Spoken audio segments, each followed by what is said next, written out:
What's up, Agent Zero here, and welcome back to another Minecraft Pocket Edition Redstone video. And today, we're going to be taking a look at the item frame lock. Now, I know a lot of you already know what this is, because it's rather common when you're playing maps and stuff, but some of you may not be aware of exactly how this works, and so I want to kind of show you guys exactly how to build one of these.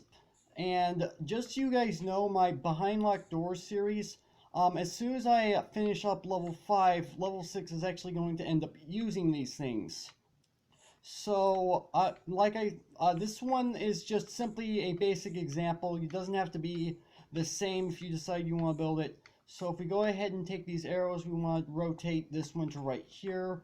This one we want to rotate all the way this direction. This one we want to rotate down here. And then this one sets right there, and our door opens. Now, whenever you have an item frame lock, it does not have to be directly to a door. You can have like a secret entrance, you can have piston doors, all sorts of stuff you can use in order to require this.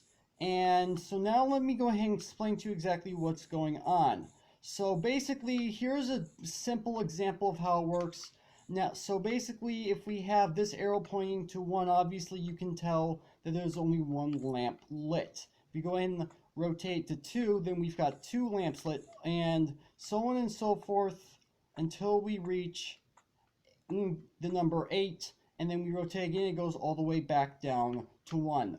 Now, this is not just for arrows. This works for every single item, but some of them are not quite as obvious as to what direction is what. I just use arrows because it's more obvious to know what it's pointing to, as in this case, it's pointing to 1. You can use pretty much anything you want. You can put anything inside of one of these item frames. So now let's go ahead and show you guys exactly how one is built. Now, in this chest, I have materials you're going to end up needing. You are going to need some sort of building block. You're going to need redstone dust. You're going to need repeaters. You're going to need comparators. Obviously, you're going to need item frames. You're going to need the item you're going to put in the item frame, and then you're going to need redstone torches. Now, ordinarily, whenever I do one of these redstone tutorials, I actually have a specific number of items of which you are going to end up needing in order to put this together. However, since what you guys may build may require a different amount of materials, I'm going to leave the required materials up to you, because no two people are going to want to have their item frame set to the exact same thing or be as big as someone else. But the concept behind putting one of these together is the same regardless of how many materials you use. So I've already set up a basic example right here, and we've got our door right here. And like I said, this doesn't have to be a door. This can be anything you want it to be. So basically, the first thing you want to do is you want to determine what you want the combination to be. And like I said, also, you can use whatever item you want. Just be aware that there is a default position for each individual spot. So even though I showed you guys this using an arrow, you can use anything you want. If I were to take this out and put in a redstone torch in its place, it actually points down instead of to the corner, but these two are both the same anyway, because they're still both giving the exact same output. So what you want to do is you want to go out behind your item frame, and you want to go ahead and put down your blocks. So we're going to put down a block here. You're going to put down a block here and put down a block here. Now, I will go ahead and tell you guys right now that there are a number of different tutorials out there showing you how to do this. In fact, one of the tutorials I actually ended up finding one time, which I wish I could find again, the person who built it made it so compact that that each individual circuit is only 1 block wide, which means you can effectively have an item frame right here, you can have an item frame right here, and still have these 3 item frames, and it still works exactly the same. But basically, it's the same as regardless of how you're trying to build it. So the first thing we need to do is figure out what we want our combination to be. So I'm going to go ahead and rotate this down. This is in the 3 position. This one I'm going to put down at 6, which is in this direction, and this one I'm going to just simply put at 2. Now again, like I said, this doesn't have to be the same when you guys build it. It depends on how you guys want it done. But the first thing you need to do, regardless of how big you're going to put it, is that you're going to need comparators put down. Now, the next thing is you want to put either down a block directly in front of the comparator, or you want to just put redstone dust in front of it. So I could simply do this, so then if I put redstone right here, it is going to get powered, or I could go and I could put redstone right here and it gets powered just like that. Or you could just simply go ahead and do this input redstone right here. How you build it is completely up to you. But for the purposes of this, what I'm going to do is I'm going to bring it up 1 block high. Now I do want to mention that it's actually easier to do it 1 block high if you decide to do it this way. And you'll see why in a moment. So if we go back over to this side, we have it set to 3. So what I'm going to do is I'm going to put 2, 3, and we're going to put out 4, 5 blocks this way. And the reason why we're doing that, we're going to go ahead and I'll show you guys in a minute. So what we want to do is go ahead and put down 4 pieces of redstone dust just like this. And then you'll put a repeater here, and you want to go ahead and put a redstone torch right here. Now, as you can tell, this redstone torch is turned off, which means in theory, this particular circuit would in fact be in an on state. However, if I come over here, I rotate this just by 1. The repeater turns on, which makes the circuit turn completely off. And you'll see what I'm talking about in just a moment. So if we rotate this back around to 1, as you can tell, the torch is still on. So this is how you make sure that you have it in the exact direction you want. So then the next step you want to do is you will come down, you want to put up a block just like this, and you will put a block down like this, and go ahead and run redstone dust along just like this until you get directly underneath your redstone torch. Now you just want to do the exact same thing with each of your other circuits. So this one is going to be 6. So we're going to be putting down 8 blocks on this. So that's 1, 2, 3, 4, 5, 6, 7, 8.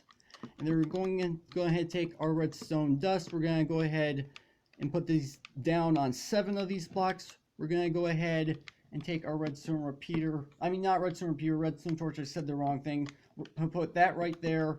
And we'll put a repeater right here. And you want to repeat the exact same process. We're going to put a block here, a block here. Go ahead and run redstone dust between here, all the way to underneath your torch. And then now we want to go ahead and do the exact same thing with this last one, which this one is set to 2, which means we need this to be set to 4 blocks. 1, 2, 3, 4.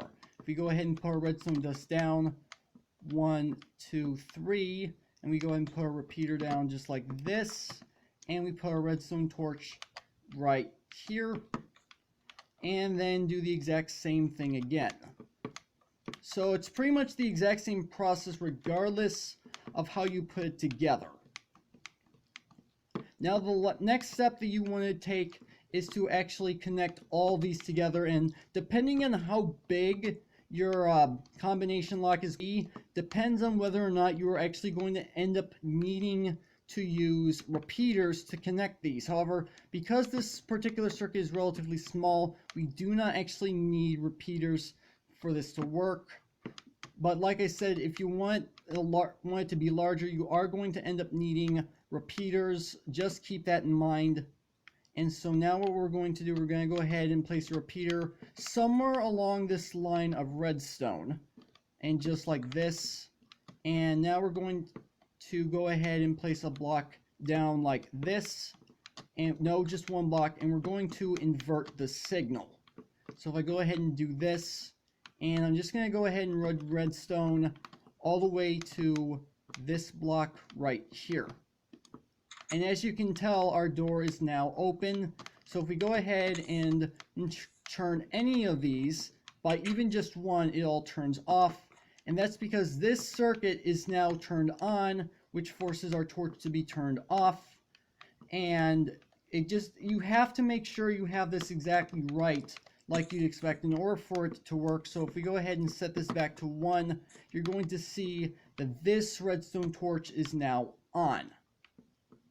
Now, as I said, if you have it to be a very large circuit, like I said, you are going to end up needing repeaters.